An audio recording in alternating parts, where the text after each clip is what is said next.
One of the greatest challenges the criminal justice community faces is the sheer volume of missing and unidentified persons cases.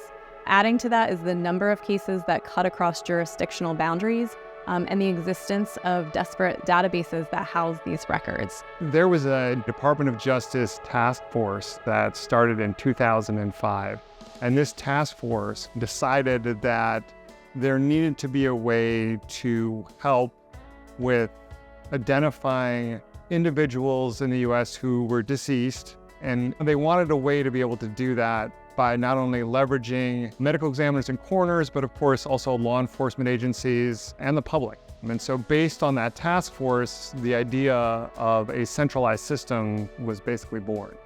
NamUs is a national repository for long-term missing, unidentified, and unclaimed persons cases. It is a really powerful tool that allows for cross-matching and searching between both the missing persons and the unidentified persons records. It is the only national database that has a component to it that is limitedly viewable by the public. And this is really important because it helps empower family members to be more proactive in searching for their missing loved one. And it also helps to facilitate communication and data sharing between them and the agencies that are working on these cases.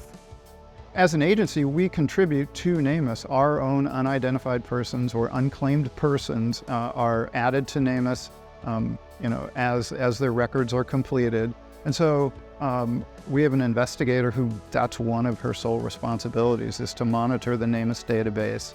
We use NamUs to generate a list of possibles, based on the biographic details for each individual case.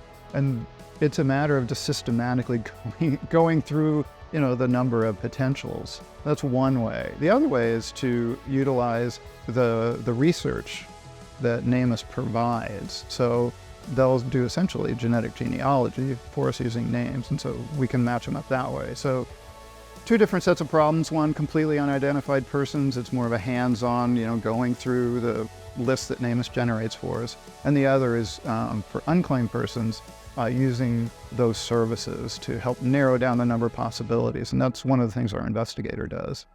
For me, one of the difficulties with trying to identify unidentified decedents is really connecting with the community. As the medical examiner or coroner's office, we have the decedent. The community knows the identification of that decedent, so we need to make that connection.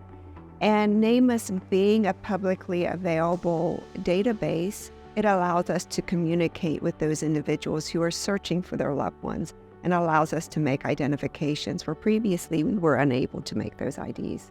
In 2018, the National Institute of Justice updated the data collection system to collect important data related to tribal cases from tribal communities. By increasing the data collection of Indigenous persons, the goal is, with these data fields, we will be able to gather the necessary information that can be shared better across different agencies, such as federal, state, and tribal agencies who are working these cases, and it will also allow them the better resources to focus on these cases. The tribal liaison is an Indigenous boots-on-the-ground person who is working one-on-one with these tribal communities and their respective investigative agencies, essentially teaching them how to utilize NamUs and emphasizing the importance of this system to allow them to gather all the necessary resources to actively respond to these cases of missing Indigenous people. NamUs is much more than just a database. There's people behind the program that are actually assisting law enforcement, coroners, and medical examiners make those matches. And so in addition to forensic services, which we offer for free, we also offer analytical services to help investigators make connections that might be critical in either closing that medical examiner case or closing that missing persons case. Since its inception in 2007, NamUs has assisted with the resolution of over 45,000 missing, unidentified, and unclaimed persons cases.